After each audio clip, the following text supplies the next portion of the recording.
All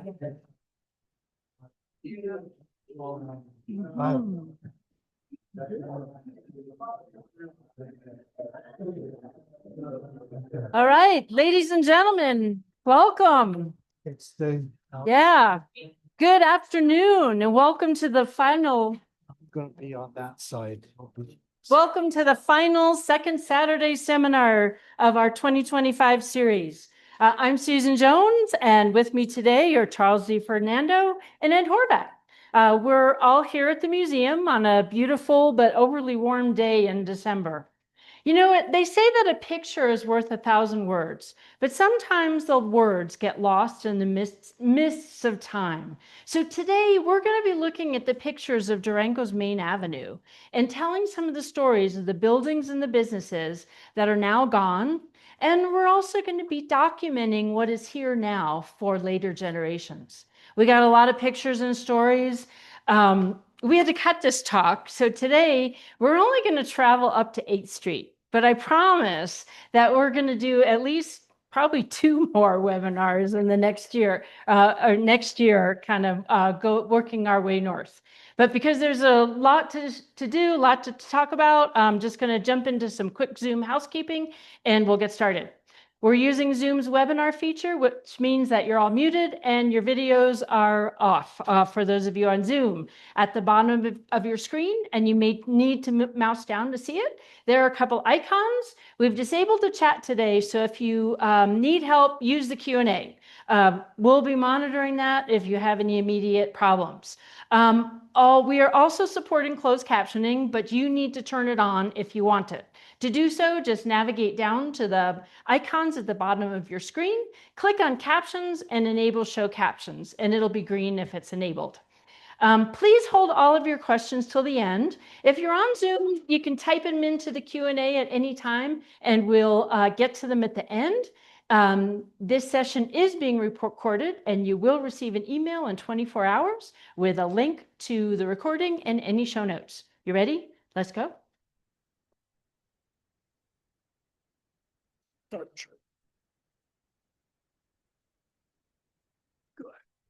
Welcome, everybody. How's everybody doing today? Okay, we're going to start out here with this great overview of Durango, which is sort of what it looks like currently. And it's pretty filled in. But go ahead to the first slide. But this is what it looked like very early. And the reason we're putting this picture up here is to show you really the lower end of Main Street on the east side was vacant because it was a big hole. And even to build the side streets from Main up to 2nd Avenue, they had to do huge amounts of rock fill to give a right-of-way for the street. So that area was not really built up until much, much later.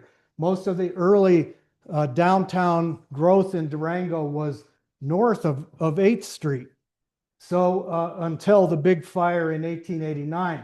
But this also shows the smelter, again, the major industry in Durango. It shows the rail yard, the roundhouse, the depot there. All of these things are going to be important. And what you also need to know is that Main Avenue went another block south from 5th Street. There was a 400 block of Main, which does not exist today. And we're going to get into that. So anyway, let's go to the next slide. Now, this is when Ed and I were kids. This is, again, early 60s. You can see that we have an urban forest now that was not visible in that earlier picture. You can see the college. There's a water tank, water tower up at the college, and so forth, which of course is fairly modern, etc. We still have the train depot, the roundhouse, rail yard, etc. But we also in this picture have the 400 block of Main Street that again is gone. So you have anything to say about that one? No. Okay, let's go Let's go to the next one. Okay, one of the early industries in Durango was the Malone Foundry and Ironworks, and this was in the 400 block of Main Street. It's where the parking lot for the Gaslight Theater is today. And those were pretty substantial buildings. They were stone buildings. You can see there's a big furnace sort of in the middle there with a smokestack and etc. So they fabricated mining equipment, they did foundry work, etc. It's one of the first industries that located when the town of Durango was founded in 1881. And you can also see the railroad tracks there passing right by the building, etc. And again, that would have been part of the main line going east from Durango. How am I doing so far, Jim? So you can see there on the front of this building, the street address, 428 Main Avenue. This was the Koshak Saloon and Boarding House. The Koshak family. I'm going to let Ed talk a little bit about them. You need to move I know a lot about the Koshak family, but my over so you're oh, stay over here. um, Stay over here. Get close to me. I'm not going to bite you. so I'm related to the Koshaks through marriage. That George Koshak, his son George, married my dad's sister. They didn't stay married through the years, so we kind of lost track of them. But the Koshaks were from Slovenia, as were my grandparents, and came here very early in the around 1911. That period. So I have a connection somehow to those ladies, at least through marriage. So let's go to the next one. Okay, so again, this is the 400 block. We have a locomotive there on the track in front of the building that was the Koshak Saloon and Boarding House. By this time in 1939, that building was the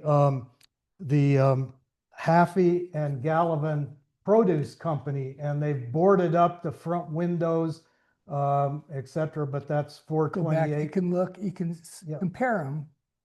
You can Yeah. tell it's the same. And this locomotive, the 271, at this point was a switching engine, but it was one of the older locomotives in the Denver and Rio Grande Railroad's fleet of locomotives. It was built by Baldwin in, I think, 1881. It's a C16 consolidation class locomotive. In 1941, the Denver and Rio Grande Railroad sold it to the Montezuma Lumber Company, which was located over near Dolores. The locomotive was scrapped in 1947. But that's a great picture. Again, you've got a corner of the Ironworks building sticking out here behind the locomotive. And On the far left, that would be the that part of the corner. building. And again, you've got the Haffey Gallivan Produce building, and then you've got part of another building next to it, which was eventually Anita's bar and a rooming house upstairs. So, okay, Ready? so, yep. So here, again, progressing up, here's the railroad depot. Its address is 479 Main Avenue. So it's the one remnant of the 400 block that still exists. And this is a great early picture. It shows the trolley tracks out here in front on Main Street. And over at the far end there, there's a public water fountain. That post sticking up, that was for humans and animals. There's a lower bowl for dogs, horses, etc., or drunks, and then an upper bowl for humans there. So that's the depot again has not changed over the years, except for They've boarded up some of the lower parts of the windows and so forth. So that's what it looks like in 2025. So just a little background. Charlie's given most of the historical context, which is appropriate. I'll help a little bit. I put the presentation together, at least maybe 85%. Charlie added some pictures, but that's kind of what I did. I took the newer pictures, and it's based over the last 3 years. I've kind of tried to take pictures that are easily to compare to the older pictures. So that's kind of my part in this. Okay, so now, again, this picture is great because it gives a view up Main Street from the 400 block, showing the intersection of Fifth Street and Main Avenue. Again, over to the left, you see the Koshak building, Anita's bar, and then To the right, don't you mean? that's right. I'm looking, yes. Sorry. I'm all mixed up. So anyway, yes, over here to the right. And right on the corner of Fifth and Main, there was a wooden building, which was the Blaine Hotel, which was torn down in the 1930s by the Smiths and Mrs. Smith.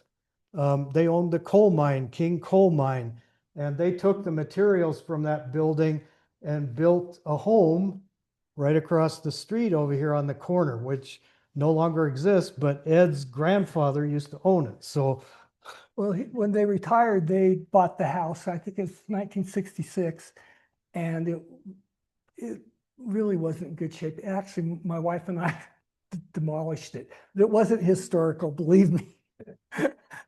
So that's where I live now. We rebuilt on that lot. but it But was that's my connection to that hotel. Violet and Irvin Smith were the people that tore it down and built their new home, and their kids all went to school here. So again, it's a great view up Main Street.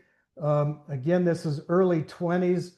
The streetcar was shut down in 1921 and scrapped. So there's no trolley tracks left on Main Street. They've taken down the overhead wires. It was totally scrapped out, and they're in preparation for paving Main Street.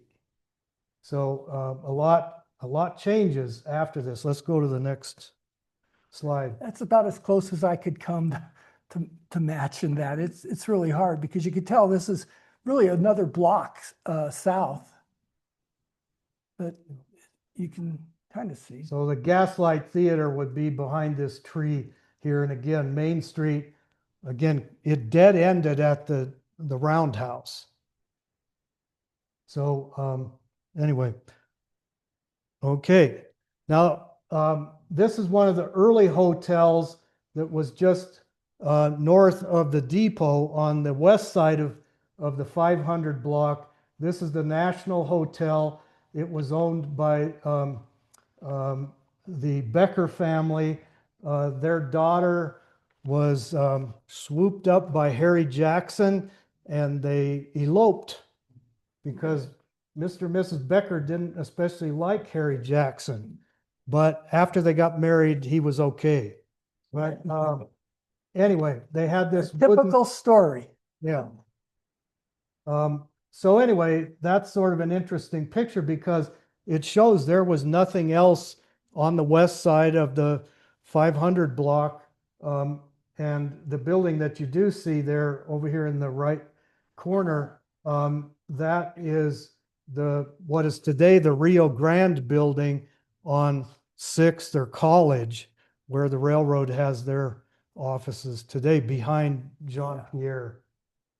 Mhm. So again, that building has gone through numerous fires and remodelings, and there's maybe one original wall left. So yeah, just to clarify that College Drive would be going right past this building right here towards the west. Okay, that's So here is the 500 block in the 1950s. And again, it looks, this is after masonry buildings were built and that block was filled in. There were a number of hotels built in that block to because it was close to the railroad depot. So we have the Linmore Hotel here on the corner. It's next to the Southern Hotel and so forth. And there's other commercial buildings that have been built in there. Over on the other side of the street, on the west side, you've got the Palace Hotel. It sort of replaced the National Hotel. And up the street, you've got a couple of other buildings, and then you've got the Savoy Hotel. So let's go to Savoy became the General Palmer. just to connect. So, okay. Yeah. I just love this picture because it shows how things have changed. Right here, right on the hotel building, no loafing. If it was only that easy today, I think we all could think of places would like to see that sign if it only worked. But Well, and another interesting thing over there on the other side of the picture, on the west side, the Palace Hotel, down on the Main Street level, there were storefronts. And at this particular time, it was occupied by the Maury Mercantile Company, which had been burned out in a fire in 1948, and that was sort of a temporary location. Later, that becomes Mary's liquor store at that site and so forth. So we're going to, towards the end of the presentation, we'll talk more about this fire where the Maury Mercantile was destroyed. So this, again, here's what it looks like today. And you notice there's no more Southern Hotel and no more Linmore Hotel. They were demolished as part of a renewal project in the 500 block in the 1960s when the Denver and Rio Grande Railroad Company purchased the entire block. And they demolished a number of buildings to make parking lots for the railroad, and they refurbished some of the buildings, especially the Savoy Hotel and the Palace Hotel. a lot of people loaf around here now. Okay, so let's. So again, this was the precursor to the Southern Hotel. It was originally the European, or it had the European plan. Who knows what the European plan is? Explain it, Charlie. It's a hotel that only offers rooms. You don't get bored. And the So if you reason wanted a meal, you went elsewhere. And reason close to the railroad, they didn't, a lot of people would get off the train and just want a room, just sleep for a few hours and leave. So they just made sure people knew they were not going to get fed because a lot of people didn't really want that. Yep. So those were the European plan, yes. And again, that's a vacant lot today. Yeah. So the building that exists there, again, was there in that earlier picture. It was it was a grocery store. Look at those three windows on that building on the left-hand side. If you look over there, you'll see those three with it looks like sandstone arches above them. Yeah. That's it. So anyway, let's move on. So this shows the west side of the 500 block, right at the intersection. And again, the main building here is the Savoy Hotel at this time. It had the Oasis Bar in the far, over at the other end of it. And in the middle at this time, they had a hamburger shop, which was very short-lived. But the main lobby was here on the corner. My memory of that main lobby was they had a huge orange tree in the front window there, and it was always covered with orange. It was an ornamental orange, and every time you drove by there, I wanted to go in and pick an orange, but my dad owned the taxi company at that time, and he never let me go in there. Yeah. Anyway, I wanted one of those The oranges. common theme today you'll see are parades, because that's where we get most of our really good pictures of the businesses downtown, because people would take pictures at the parade and there were the businesses. And the, And just to go down and take pictures of the buildings very much. and the other thing about why I wanted this picture is that it shows a building to the south of the Savoy that no longer exists. Again, it was torn down as part of the Denver and Rio Grande Railroad's redevelopment. That was the Lucky Bar at that time. It had various names over the years. Upstairs, it was an apartment house. And again, to the next to it, there was an open lot, and then there was another smaller building next to the Palace Hotel, which was a grocery store for many years. It was just a one-story building. But those two buildings, again, were demolished to make room for parking lots for the railroad. So again, here's the aftermath. The railroad came in, bought up that whole block. They changed the name of the Savoy to the Palmer House, not the General Palmer Hotel. It was the Palmer House. And it was painted pink. This picture is pretty washed out, but it was painted an ugly pink. And I always wondered, after looking at this picture, if they purposely painted it pink because of the radioactive tailings pile at the base of Smelter Mountain, which was pink. Kind of pink, yeah. If they wanted it to blend in. But of course, you don't see the tailings pile anymore. That all was part of the remediation done in the 1980s. Thank God we got rid of it. But you can see how huge a pile that was. So General Palmer founded the Denver and Rio Grande Railroad, and thus they named it, I guess, Yeah, after but him. he never was here, never had any connection to the hotel. He went through Durango. As far as we know, he never spent a night in Durango. If he did, it was on his private car. And when he did come here, he went up on the Pine River to a camp up there. And boy, was that a production. We talk about camping today where you just put stuff in a backpack. When Palmer came to town, he brought his servants, his cooks, his whole household staff. They sent a whole trainload of stuff, which had to be transported by wagons to the campsite. And they set up this huge, elaborate camp. And Well, that's the way I camp. Not very many. they were served meals with china and linen, etc. It was glamping. It wasn't camping. So anyway, so this is what the hotel looks like today. The other thing, go back to that Yeah, earlier yeah. picture a minute. If you notice on the south end of the hotel there, It's 2 stories. it's only 2 stories high. That was originally, like I said, the Oasis Bar there. Go to the next slide. They added a 3rd story there on the end to get more rooms. That was done again after it changed hands after the railroad. And the other thing they added was this covered portico over the front, which was totally inappropriate, but they thought it looked good. Still So, there. yeah.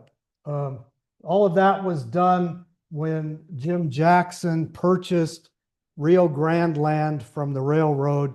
It was the railroad management changed. They didn't want to be in the railroad business anymore in Durango, and Jim Jackson swooped in from California and bought it cheap.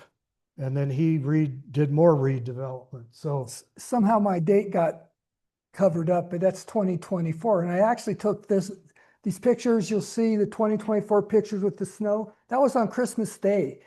I went down there. I had nothing else going on Christmas. I don't know. But I wanted to get pictures without cars in front of every building. And it is such a challenge to go down and get a picture downtown without cars in front of everything. So I went down and it actually snowed, and some of my pictures didn't come out so good because it was snowing while I was trying to take them, but these did. But that's 2024. Are you done with this one, Charlie? Yeah, go ahead. Well, could you hold your questions to the end? Yeah, if you don't. It'll just be a little better. So again, now we're at the intersection of Main and 6th. Today we call it College, but that was a major highway interchange.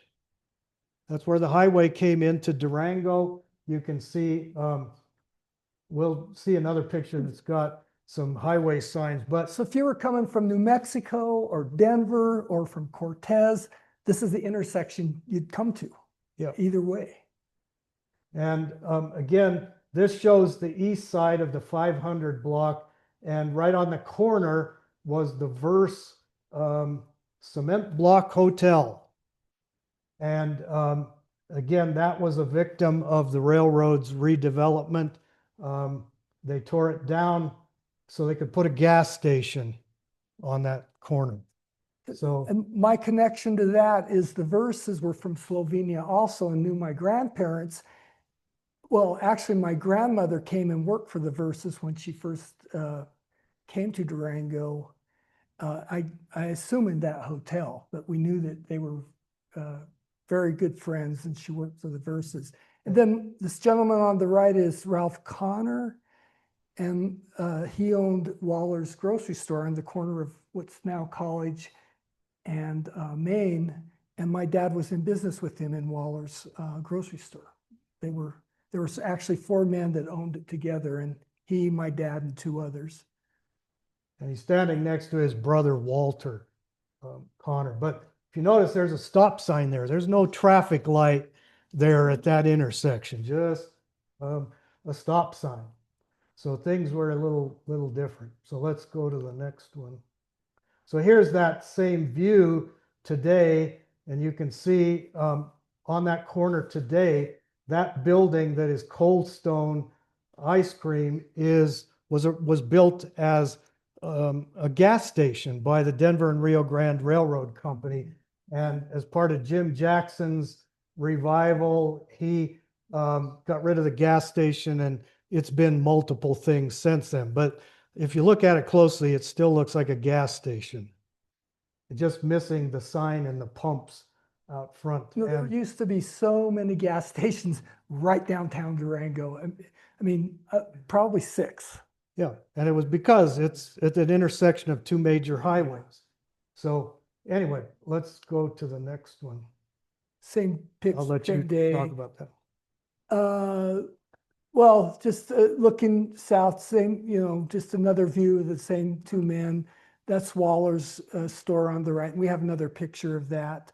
Was there? I don't And you can think- see the highway signs there. They're very visible, telling you which. And that's the Savoy Hotel right behind, Yeah. right behind them. Yep. And that's what it, if you were standing there at that point today, that's what it would look like looking Yeah. down the street. You can see the Gaslight Yep. Theater down there. So anyway, let's go to the next one. There's I'll let you Waller. talk about. There's not much to say. My dad was in business there for 4 or 5 years, and ultimately Safeway and City Market came to town, and the little grocery stores like that kind of just couldn't make it, so they sold out. And that's what the building looks like today. And again, that brick front is somebody's idea of what it should look like. But again, that's not what it really looked like originally. It looks a little closer than that stucco front. But the building is an older brick building. But again, when Waller's grocery store went in, they modernized it by stuccoing over the brick. When I was a child, after Waller's went out of business there, that was the Sherwin-Williams paint store. Yeah. And they had a big, huge sign hanging over the sidewalk with We the covered the the- globe. Yeah, we covered the globe Yeah. with a bucket of paint Yeah, pouring over think the it's still- globe. they still use that. Yeah. The Wallers existed, I don't know if it was in the 30s, but definitely all through the 40s and into the early 50s. I think they went out of business around 52 or 3. Yeah. So now we're at the intersection of 6th and Main, otherwise known as College and Main. This is looking east from Main up to 3rd, 2nd, and 3rd Avenue. And again, it's another parade picture, but you can see that there's sort of a wooden fence on either side because there's a hell of a drop off to these holes on either side, Yeah. which was the natural topography before buildings were built in there. And again, they had to do these fills, these extreme fills to do the grade change from Main Street up to 2nd Avenue. And that's caused problems with some buildings on that street. And we'll talk about that in a minute. But And the more Charlie learned about this probable parade, we think it could be even a little later than 1898. And Susan thought based on that lady's hat there, it might be closer to after 1900. But I'm not, there was the first Colorado, New Mexico Fair Parade in 1898. And I think that's where they thought this came from, but now we're not 100% sure. But one thing, if you look at how it looks today, see this lady? She's the granddaughter of that little girl right there. Well, it made a good story anyway. so again, you know, it's changed dramatically. There's been buildings built in there. We also have an urban forest down there that never existed before. That's all modern. There was Really, that's a pretty close, other than this was probably taken from the Savoy 2nd floor maybe. Yep. It's pretty almost right on. And that Savoy Hotel building, it was built in 1898 and it was just a 2-story building. And then after 1900, they added a 3rd story, which is what it is today. But we go on from there. So another one of the gas stations. This is on the northeast Northeast. corner of 6th and Main. And again, you can see the sign there. It gives you the mileage from Durango to Pagosa Springs, Del Norte, Alamosa, Salida, Denver, etc., Fairplay, etc., depending on which way you go to Denver. And of course, the highway numbers have changed. That's not the highway number today, but again, there's been several versions of gas stations on that corner since we've had cars. And this one was operated by Bluck and Roscoe Bluck and anyway, or Ed Bluck. Anyway, he was a teacher here at Anima City School at one time, and he taught at the junior high in Durango later on, and he also is the one that built the Kiva Theater in 1928. So the Blucks were a major family in Durango Really for well. many years. So forth. So let's This is another one that buildings and what they put on them, how things have changed. They actually want you to come and use their restrooms, and here they are. Now they want you to stay out of their restrooms.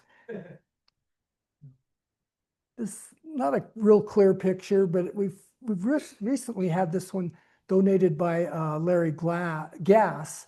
His dad, I think, was this is the construction of the reconstruction of that corner in 1984. Not real clear, but you see. To bring it up to what it looks like today, but we're going to have an intermediate picture. Again, that's what it looks like today. You know, the previous one was during construction. Let's go to the next one. So again, this is an earlier view of that intersection. And again, you can see on the northeast corner was a Phillips 66 gas station, very modernistic looking with one of those pointed canopies that stuck out over the gas pumps. And across the street is a Conoco station, again, that was part of the redevelopment done by the Denver and Rio Grande Railroad. They've torn down the Verse building and put in the gas station there. And again, major intersection still, because the highway was still coming in on what we call Highway 3 onto 8th Avenue. That was the main road into Durango. So here's what that same corner looks like today. So let's move on. Okay, so this is just up the street in the 600 block of Main, and they finally built some buildings on the east side, but there's still a big gap here. This is where the gas station ended going up. There's just a billboard there where people posted notices for entertainment and upcoming events and just advertising. One of the main advertising things that people put up posters for was usually chewing tobacco and later cigarettes. But again, great view looking up Main Street into the 700 block. And of course, on the west side of the street, you can see the Strater Hotel, and you can see the Coors building. We call it the Coors building because up on the cornice it says Adolph Coors up there. And then there was a wooden two-story building right next to the hotel, which no longer exists. It was replaced by a newer building, and we'll get to that. So, yeah. but again, that's during the period of the streetcars. There's a lot of poles with the overhead trolley wires and everything in that. That's what these white poles were. They suspended the trolley wires. We've got SM Biggs furniture in this building at that time.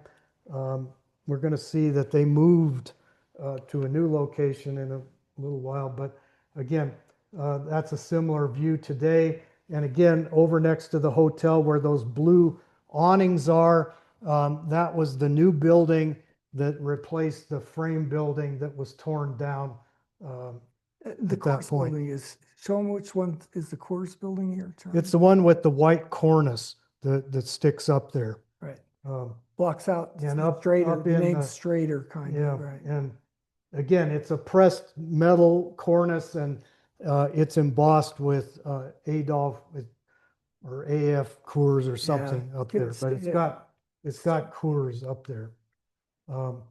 So this is an early picture of the east side of the 600 block, and again, that two-story stone building there.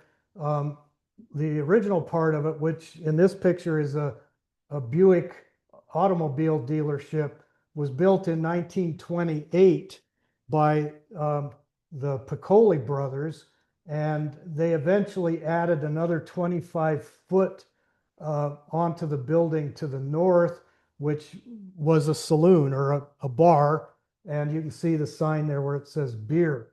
And again, we were in Prohibition when the original part of the building was built, but towards the end of Prohibition, the first thing that people could sell at the end of Prohibition was beer before hard liquor was allowed. And so the Piccoli brothers were right there building us a new bar, and it was one of the nicest bars in town. It was always supposedly clean, and they had apartments upstairs. The family lived upstairs Who and lived rented upstairs? Huh? Who lived upstairs there? My mother lived up there before she got married when she was a young nurse. And it became the Sportsman. Yeah, later it was a Sportsman's Lounge. And then next to it is what I call the Goodman Building, which is where the Western Steakhouse was for many years, but it was also in the 1920s a movie theater in the downstairs, and a dance hall was on the second floor. Can you imagine watching a silent movie with 100 people upstairs dancing? That must have been quite the experience. But anyway, but it was built by one of the Goodman brothers. He had a paint and wallpaper store in that location originally. This is a great historic picture. This is soon after the Strader was completed, and the two-story building adjoining it was the original Strader Brothers oil and paint store. And it was originally just a one-story building. But in 1881, when Durango became the county seat, the Strader Brothers leased that building to La Plata County, and part of the agreement was to build a second story, and that building then became the La Plata County Courthouse. So at this point, it is the courthouse. Yes, because the second story's been added on, and behind the building, next to the railroad tracks, was the jail behind that building. And so this, the Strader opened in 1887, Yes. and there's still some construction stuff we believe that you can see. So this is taken just right around, probably its grand opening time. You know, they probably had this picture taken because they were just then opening. But yes, that was the location of Durango's first county courthouse, was there. And they were renting space in some other buildings until that building was completed in 1882. So that building was standalone before the Strader was built. It was the only thing in that block. I didn't note for a that long time. cupola up there. That's pretty significant part of the building, but it did come down around 1924 because it was made of wood and it was in danger of falling off and hurting somebody. And this building, again, the Strader Brothers never operated the Strader Hotel. They leased it out to a man who they didn't like the way he operated their hotel. So when the county moved out of the courthouse, they remodeled the old courthouse building. They added a third floor and then built a three-story building adjacent to it, and it all became a new hotel, the Columbian Hotel. So at that time, we got two separate hotels, the Strader and the Columbian. Eventually, the Strader and the Columbian are combined. They knock holes through the walls so you can have access to both buildings. But the Columbian Hotel had the first opera house in Durango down on the first floor on the street level and so forth. So Is that, you think that's where the Diamond Bell Theater is now, or? no. No, okay. Mm-mm. Or used to be Diamond Bell. No. I'll let you go on, Charlie, but Charlie mentioned how they would put billboards up on empty lots. That was really common. And if you look, you can see that the backside of billboards across the street from the Strader, that was an empty lot. And those are billboards that you see.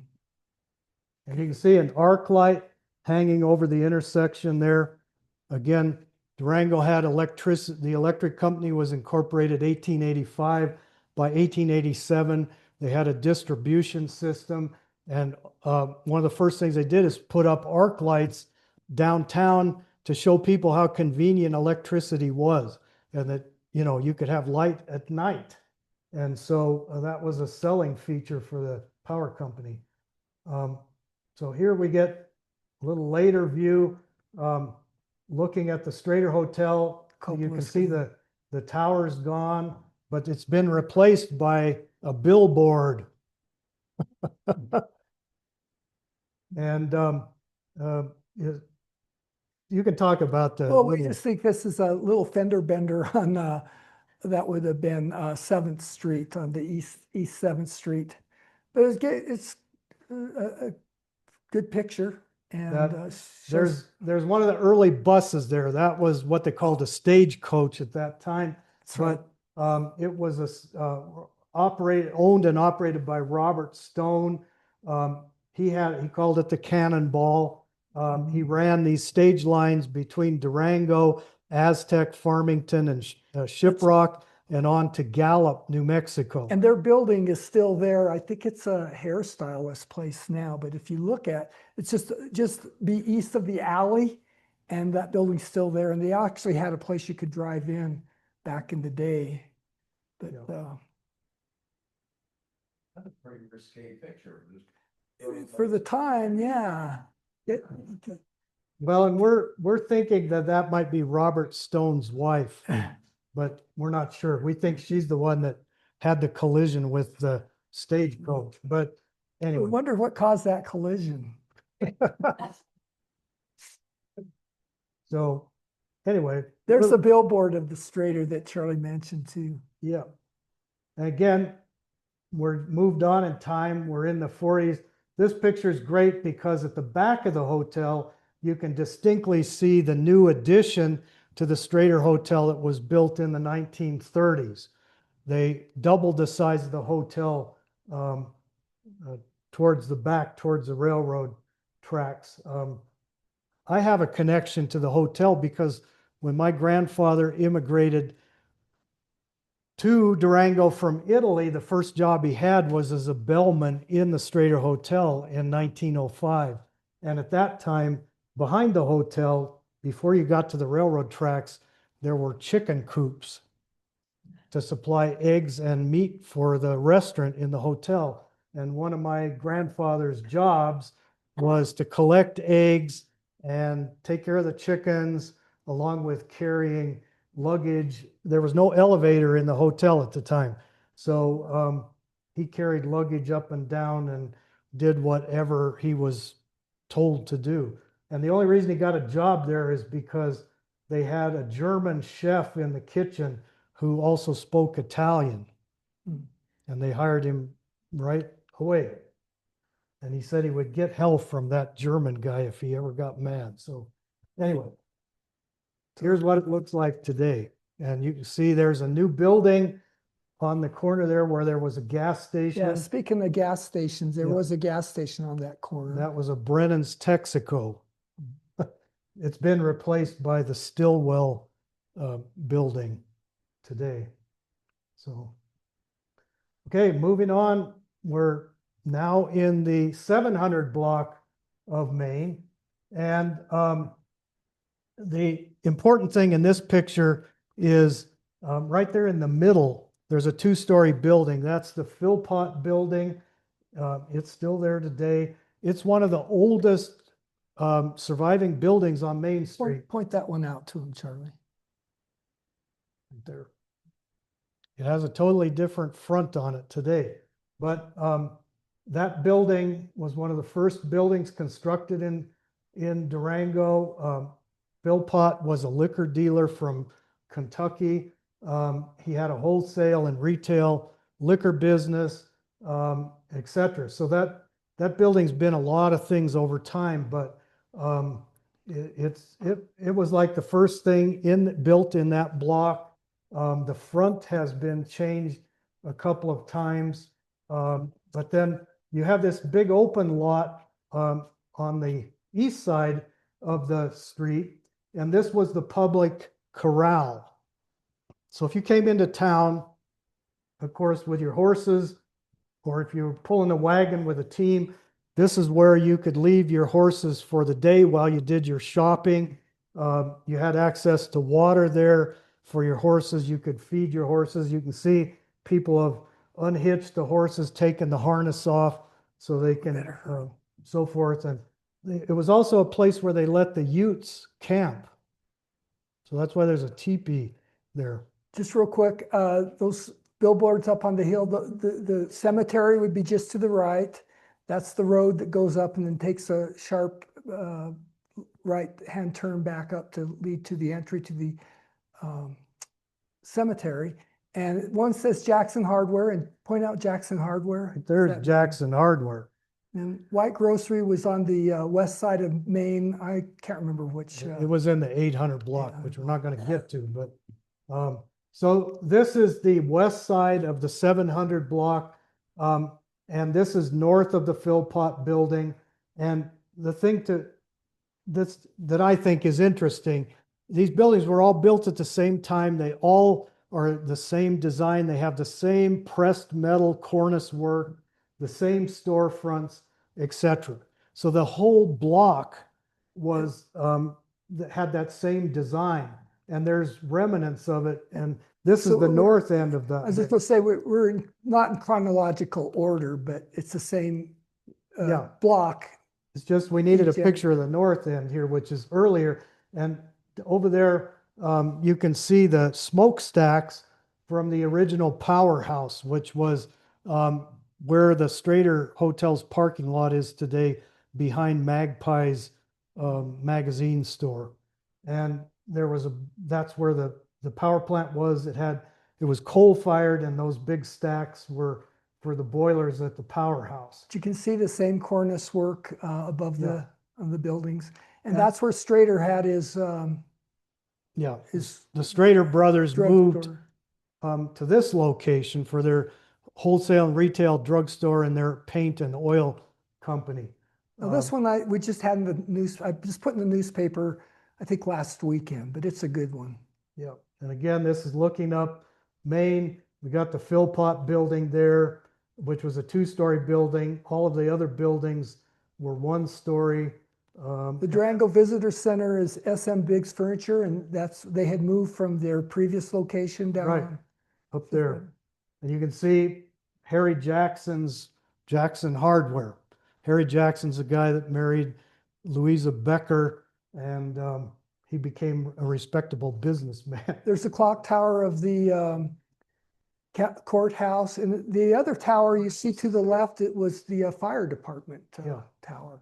And you have the Redmond On 10th Opera Avenue, 10th House, Street. which then later became the Masonic building, et cetera there. So that's just a really great And that's view. the building the Red Snapper was in. It gives you a little context to that. That one right there. Yep. So and here's a little later view. Again, this is in the 50s. The Philpott building has had its front stripped and a modern front put on it.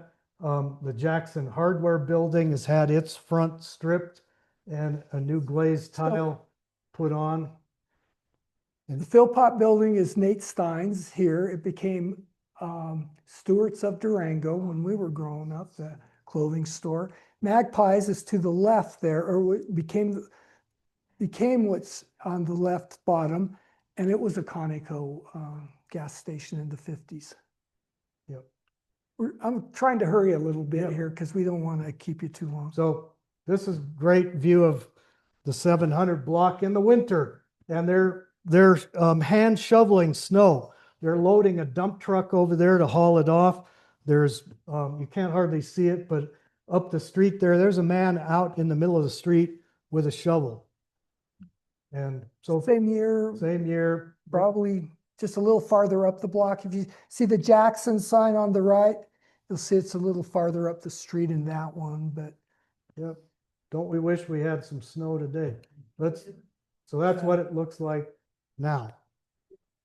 And you can see that new glazed tile. Harry Jackson was the first guy almost downtown to put a new front on his building, and he did it in the 1930s, very early.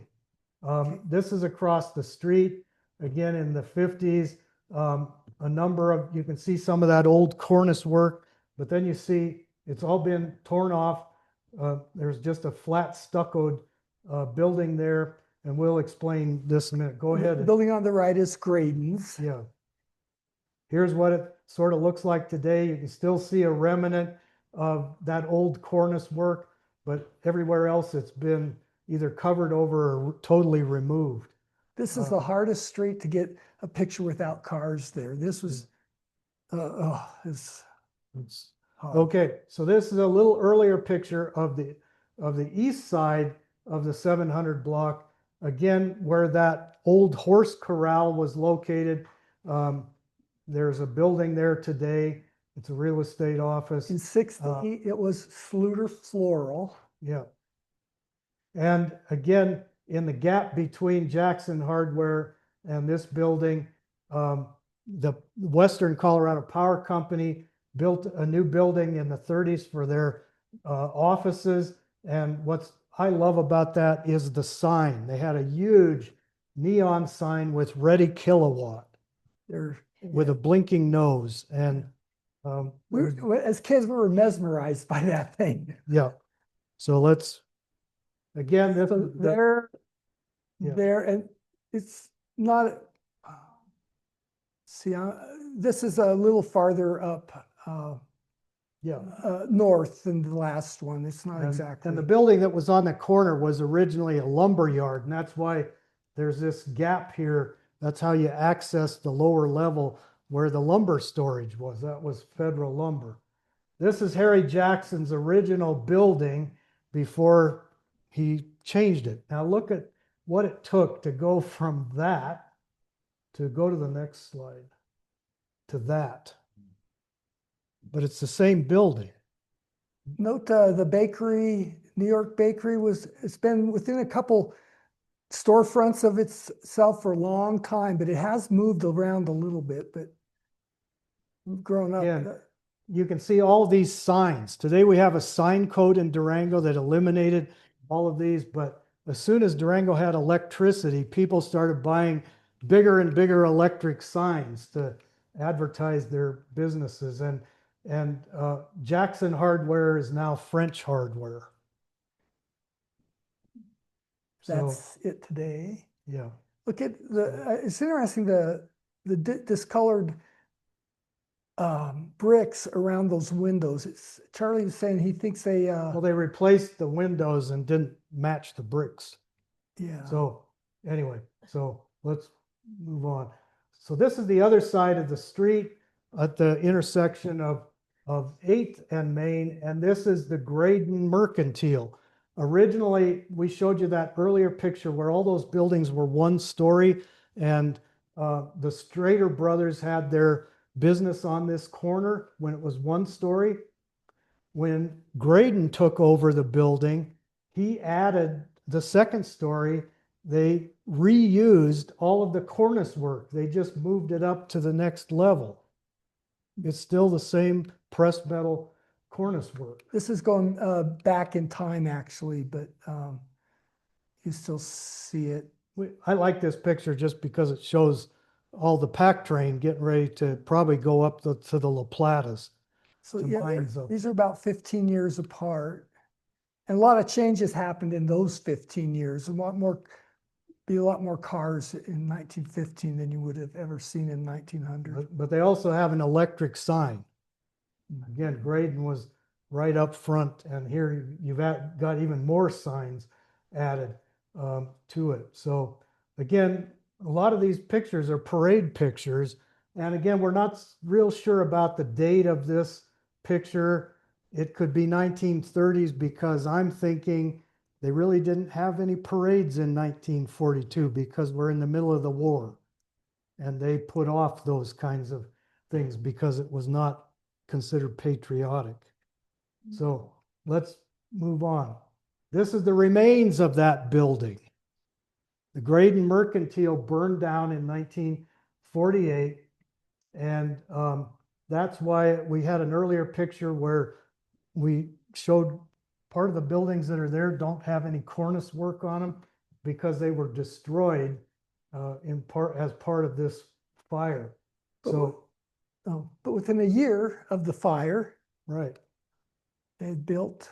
They had a new building up. Grades. And in the interim, they rented space down the block, and Graydon Mercantile operated continuously from the day after the fire right up until they moved in to the new building, because they had new stock being shipped in, spring merchandise coming.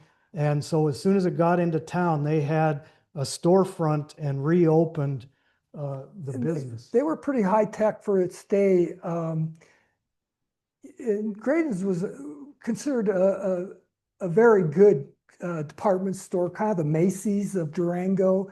And they had a pneumatic pay system. You'd go in and buy something, and they'd put it in a pneumatic tube and send it to the back, and you'd get your change back that way. You never saw a a cash register.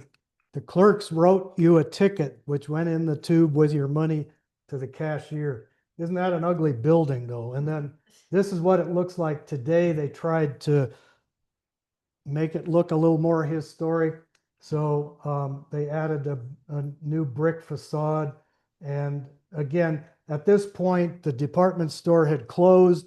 They subdivided the building into boutique store fronts. And so it houses a number of things today. It's directly across the street, Penny's.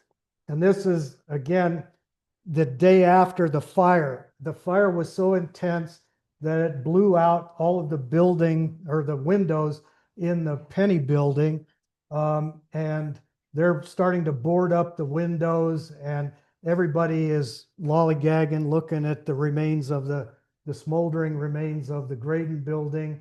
The Nisi liquor store kept going. Yep.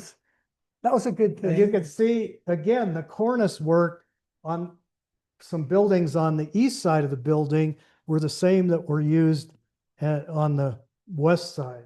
And those buildings burned down. Seasons ended up having a fire that burned a bunch of those buildings. But again, J.C. Penney was in multiple locations downtown. It was probably at this location the longest. This is where it was when Ed and I were kids. I'm sure you probably remember your mother dragging you in there every August to get school clothes, get underwear and socks and new whatever. Still had a liquor store. I'm not sure who owned, what the name of it Yeah, was. but back with then. a neon sign and so forth. So There this it is today. after the fire. They rebuilt those buildings, and again, they put brick fronts on them, but they were allowed to put a recessed third or second story on them that's set back. But those are all new buildings there after the season's fire. So, okay, so this again, looking down Graydon's again. at Graydon's. And They're again, paving this Main is, Street. Yeah. talk about what's going on there. Oh, they had pulled out a couple years before, I think they pulled out the trolley tracks. They'd removed the electrical lines that innervated the trolley, and now they're paving Main Street. We know what year that was.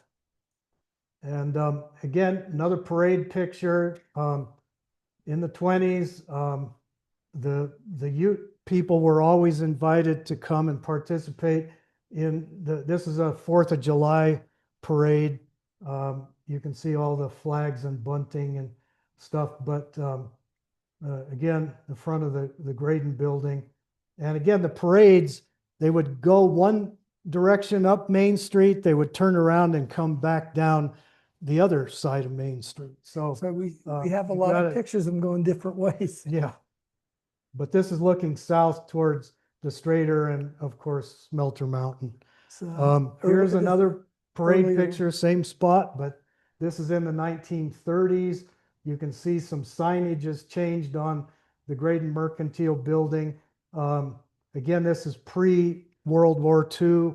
You've got the American Legion marching there, etc. You can see the women's hat styles are very 1930s. They've got those, I don't remember what you call those tight hats, but it's obviously summertime. It's 20s. again, I think they were kind of going out anyway. as it got into the 30s. I don't know. What do I know? So again, same view of the building today with that newer brick veneer. Okay, let's go forward.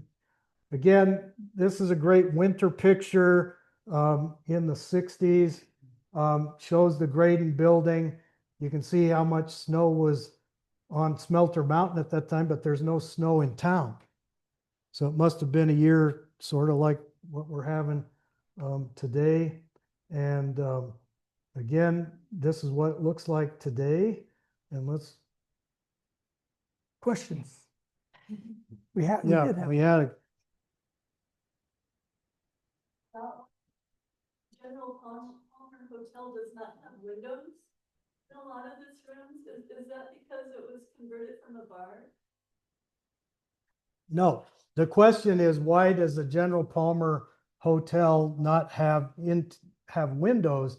They've got a lot of interior rooms with no windows to the outside. And it was because, again, all of those early hotels near the railroad, the rooms were like a closet. They were enough room for a bed and a chair. And again, it was just supposed to be a sleeping room. So if you wanted a room with a window, that would have been a premium rate. And of course, there was no bathrooms in the early days. You had to go down the hall. Every floor had a bathroom, and you had to go down the hall. So when the Denver and Rio Grande Railroad rehabilitated that building, they had to make it into a modern hotel and try to fit it into the footprint that was already there. So I'm sure the hotel had probably twice as many rooms when it was the Savoy as it does today, because again, you had to incorporate bathrooms and larger rooms for modern tastes. But again, the layout of the building, a lot of hotels in the earlier times would have a light shaft in the middle of the building with windows that faced onto that building. They didn't want to sacrifice any room for that. So, yeah, does that sort of answer your question? Okay. We mentioned the billboards. I put this one in because you can see how they used to do the billboards. Anybody know where that was taken? Guess? Distillery. It's the parking lot that you go down to. That's at 11th and Main. Yeah, distillery and So- tasting that.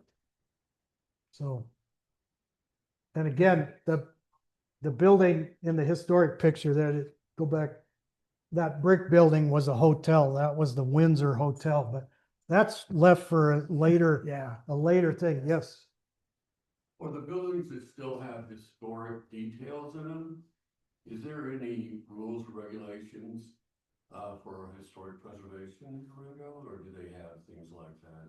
Well, Repeat it. Oh, yeah. You- He's asking if historic buildings downtown, if there's any, I'm assuming like protection Yeah. for historic details and so forth. Downtown Durango is a National Register historic district, and the facades are protected.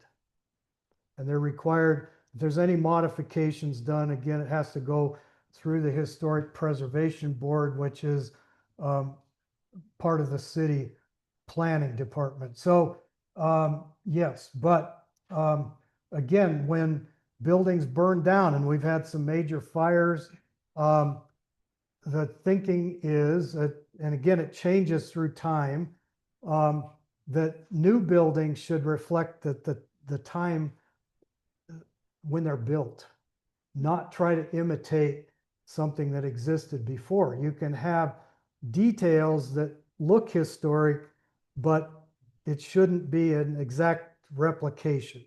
I mean, that has been the thinking for many, many, many years. But again, I think it's sort of in flux about that. And you can sort of tell that downtown. Most new construction is horrible. Yeah. It's very modernistic, brutalistic. It's ugly. And it just, Charlie, tell us how you really feel. well, Greg, did you have a question? So electricity was a factor in Durango's history. At what point did we have I assume it was a private electric company, and then Applied Electric at some point got involved. the question is, Durango had electricity very early. It was a private company. It was Durango, how did they put it? Because the name changed very quickly. It was Durango Light and Power, I think, originally. They incorporated in 1885. They didn't really have much of a distribution system until 1887. The original plant was coal-fired, and again, it was on 7th Street, west or east of the railroad tracks.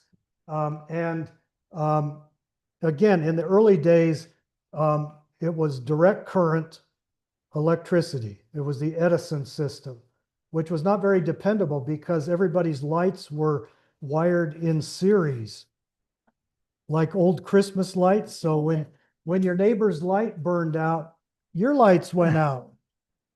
And Harry Jackson, there's a great story. He used to like to mess with his neighbors, and he would short out the lights so their lights would go out. And then you had to buy new light bulbs. Yeah. I think, oh, I thought somebody go ahead. Just to kind of piggyback off on that, I didn't realize the trolley, the streetcar had such a short lifespan. When was that built? Because it was obviously gone by the early 1920s. It was shut down in 1920. He's talking about the trolley. You want to know the lifespan of the trolley system. It started out as a horse-drawn system for a very short time that only ran from the depot up to the Main Avenue Bridge, From what dates? starting in 80s. I should know this. Yeah, there's a webinar, and I think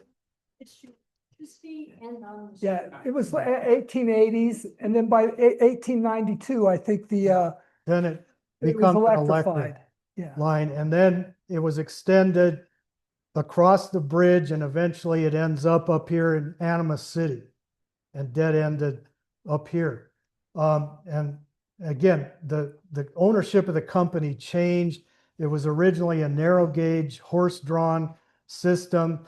When they put the electric cars in, it was a standard gauge system. The cars were manufactured in Denver and so forth. And again, when it went bankrupt and was shut down in 1921, a scrapper from Denver purchased all of the equipment, and they tore it out right away. It was loaded on railroad cars and sent to Denver.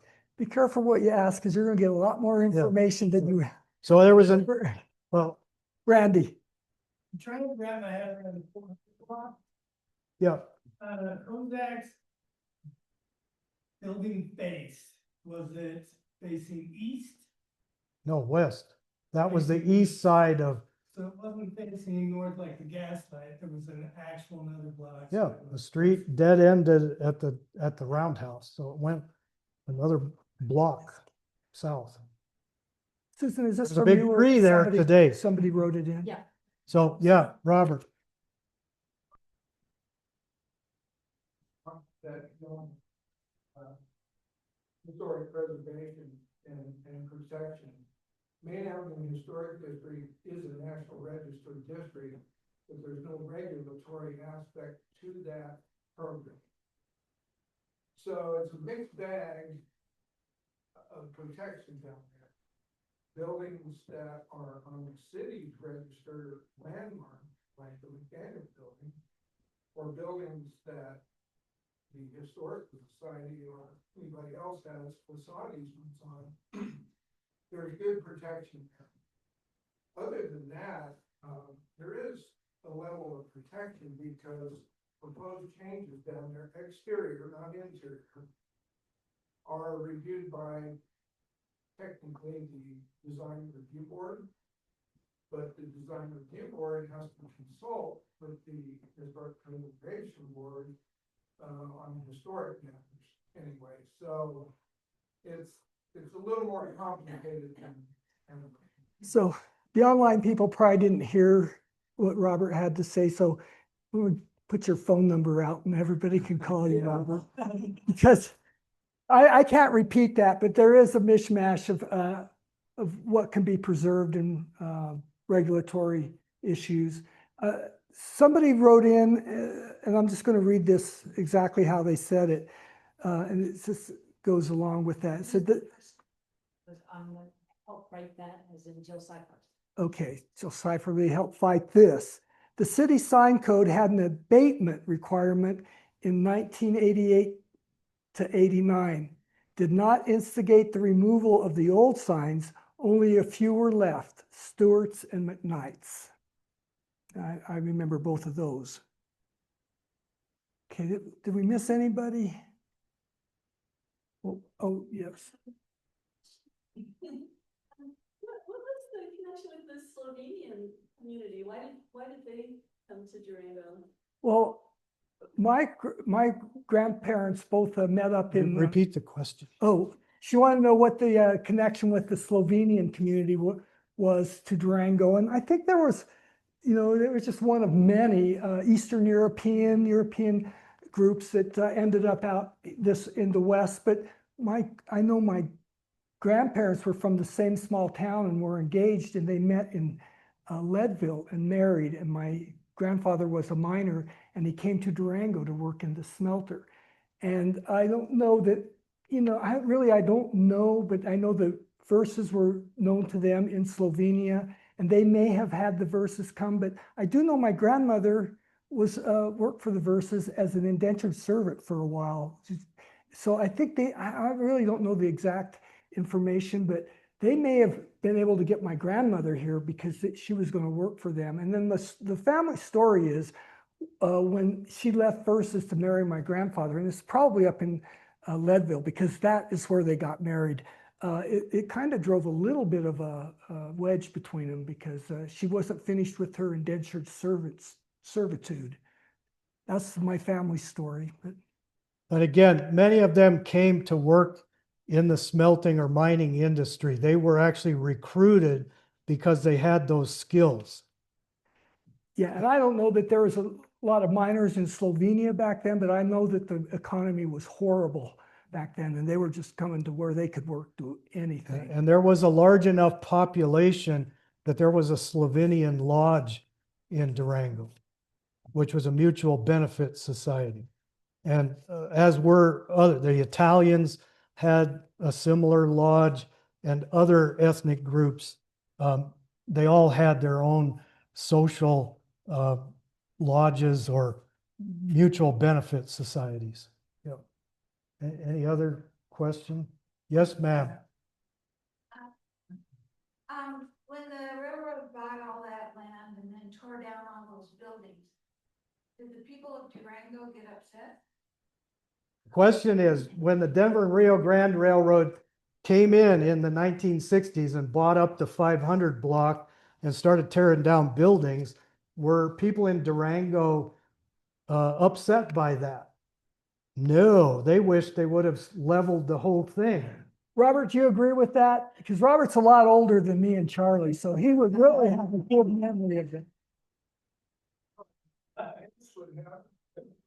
Search on the Rio Grande land thing, that's what it was called, had a name. They, in the beginning at least, trying to remember the name of the guy who was the point person. You remember that name? Was it Malott or No. the president? Okay. They paid lip service to preserving the historic buildings down. And they wanted kind of they wanted to preserve that old West feeling. They at least paid lip service to maintaining some of that authenticity, but Yeah.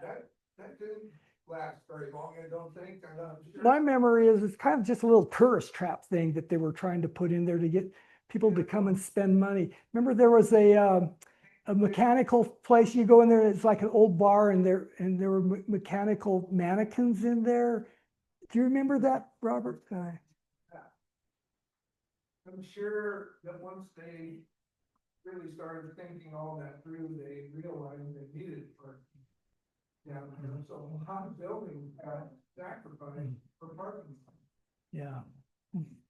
Well, in that corner of Fifth and Main, where they tore down the Linmore Hotel and the Southern Hotel, for a while, the railroad in the summer would put up like a circus tent on that lot, and they had Broadway musicals in there. They Stop did Oklahoma. and there was a couple of others where they brought in traveling like college theatrical groups that would do those presentations. And again, it was an attempt to get tourists down to that end of town and interest them in riding the train. So I think we'll call it good. We're way over time. We better call it good here.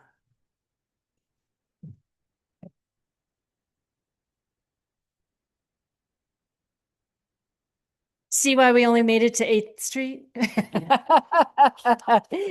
And it was hard to cut down to this. But just, I'm going to do real quick, since we're over time, a little bit of shameless self-promotion. The museum will be open our usual hours, although we will be closed Christmas Eve and Christmas Day, New Year's Eve and New Year's Day. So bring your family, bring your friends over the holidays. The Ute STEM exhibit will be up a little bit longer. The next big thing that's coming is Animas City's 150th anniversary. So that's our next exhibit going up, and that'll be our next talk in January, because we'll have our, gosh, it'll be the 5th season of our seminars already next year. So stay tuned to our website. Follow us on Facebook, like us on Instagram, and we'll keep up with this programming. And there's a lot more coming, because next year is the Sesquicentennial. Say it with me. Sesquicentennial. It's the 250th anniversary of the signing of the Declaration of Independence and the 150th anniversary of Colorado statehood, as well as Animas City. So there's going to be a lot going on. So with that, have a happy holiday, and thanks for coming to the Animas Museum today. Thanks for listening.